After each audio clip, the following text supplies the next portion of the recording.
got that? Yeah. Yeah. Is that good? Yeah, that's good. One shot? Yeah, that's good. Right. So what do you want me to say about demonic possessions around the school? I suppose you just never think something like this is going to happen in your school. It's just ridiculous. It's setting a bad reputation for the school, and like the media is all over us. North Laneburg Secondary College, the school notorious for its alleged seance scandal, has recently... It's just unbelievable. There's not a day when someone's not causing a fight in the school. It's just ridiculous. Don't they realise what they're doing to these kids?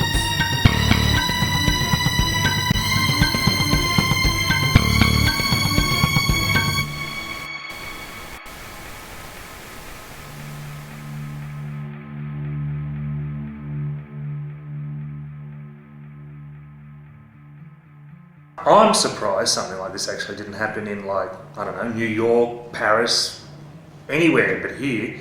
You know, to have it happening in North Lanebrook, all these demonic possessions or whatever you want to call them. We had no knowledge whatsoever of these kind of things. We found out about it 2008, late 2008, start of 2009. I don't know how long it's been going, about maybe 2 years. They must have been good. I mean, no one on the staff at least knew that I can think of. We'd gotten various reports coming into us that students were being involved with rituals behind the auto shed at lunchtimes, you know, with random strangers, and it wasn't until we got a government grant, and 25% of this grant was for installing new security cameras at certain trouble spots around the school, and especially behind the auto shed. So that's where we saw the kids doing these rituals. We questioned it, we debated it, we talked about it in college board, and they certainly wanted to bring it in. I was uneasy with it to begin with because I felt as though, you know, it's just another invasion of privacy and it's happening everywhere. But in hindsight now, you know, the activity that they've uncovered, the things that went on, and I'm glad now that those cameras were installed because we just started seeing it, and I suppose it hit home and it became really real what was occurring. Now, I can't stress how good they were.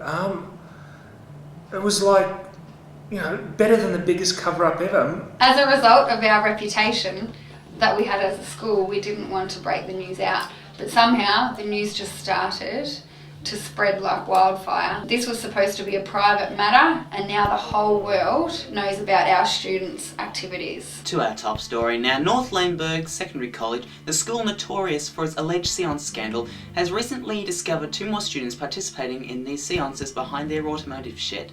The 2 students, aged 16 and 17 years of age, have both been charged with underage participant in illegal and dangerous conduct.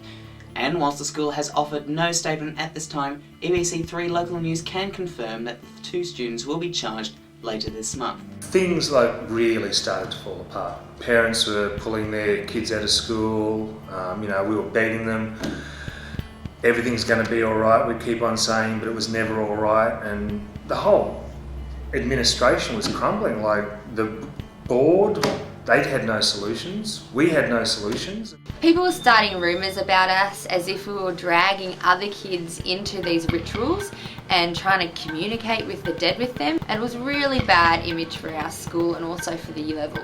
It's just so out there. How can these scants leader, whatever you call them, whoever they are, keep doing this to our kids? Don't they realise what's happening out there? We know what's going on. Why don't they just leave it alone? To make matters worse, there is just utter chaos constantly going on in the yard. Fights among other students has gone up heaps and heaps, and there's absolutely no slowing down with it at all. Someone's always getting punched, someone's always starting a riot. There's not a day that goes by where someone's not causing a fight in the schoolyard because of this. We'd have to call the police in, and sometimes it'd get ugly. These weren't just like ordinary students gone bad. These were demonically possessed kids. You believe that every child is born good, but to watch that rise from and have no explanation until now, I suppose, until we saw what was occurring, and I suppose it has explained where potentially that violence has come from. I don't know, sometimes it seemed like the police didn't stand a chance. If there were 3 kids and 2 police, it was over, the kids won.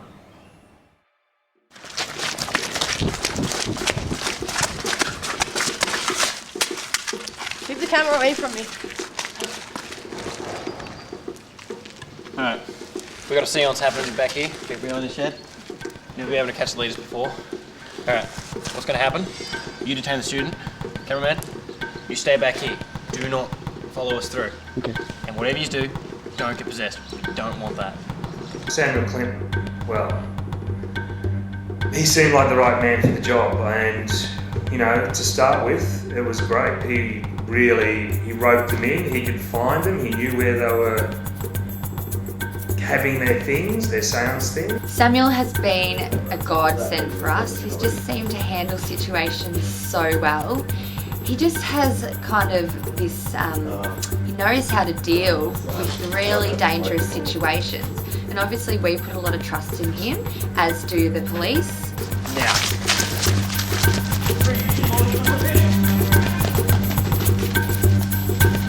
Yeah, because we did think of going outside and like getting professional help, but Sam,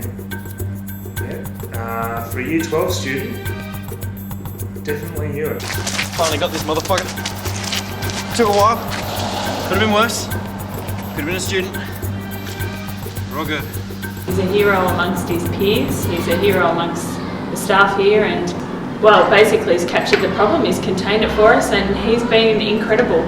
Done about 8 or so raids in my life here. There's lots of people out there that want to try with this demonic stuff. So contacting the dead, they think that if they screw up this life, they've got another one as long as they contact them. And they won't get another chance.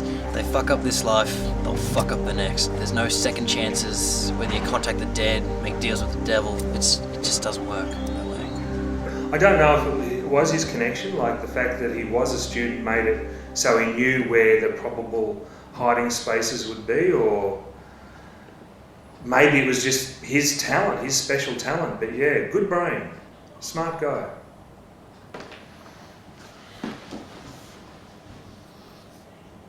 Yeah, until that day, the final day, the day it all went wrong, the final raid.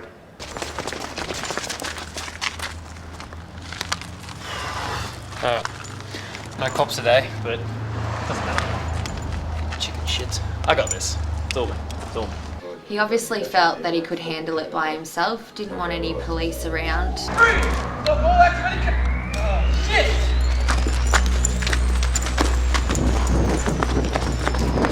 Could have thought something was going to go wrong with the raid. It did. Some of the students, especially when they are demonically possessed, often produce side effects.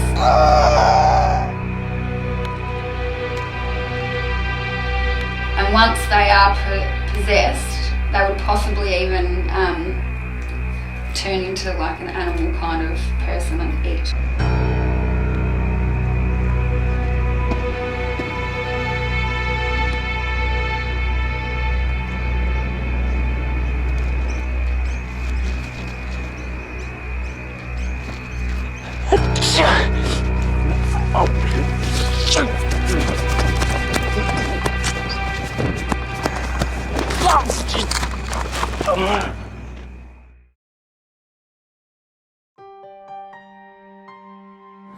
Since Samuel's death, look, there has been an absolute rise in demonic possessions amongst our students. It's becoming prevalent within the school. It's frightening. I mean, he nearly brought this thing under control, and I know the community is hurt deeply by his loss. I think Samuel's definitely opened up the eyes of firstly the teaching staff and the local community that there is a problem out there. And I guess the only thing that's different is that we don't have him being able to handle the situations and have him try and help us. School safety is always high regardless, you know, prior to all of this occurring, prior to this activities, we are fighting an uphill battle and we're losing. Right now we're losing. We hope that the leaders out there realise that we know now about these dangerous and illegal seances that you're conducting, and we want them to stop. We are tired of them, we will find you, and we will deal with you. and if it takes force, force will be used. So stop or accept the consequences down the track.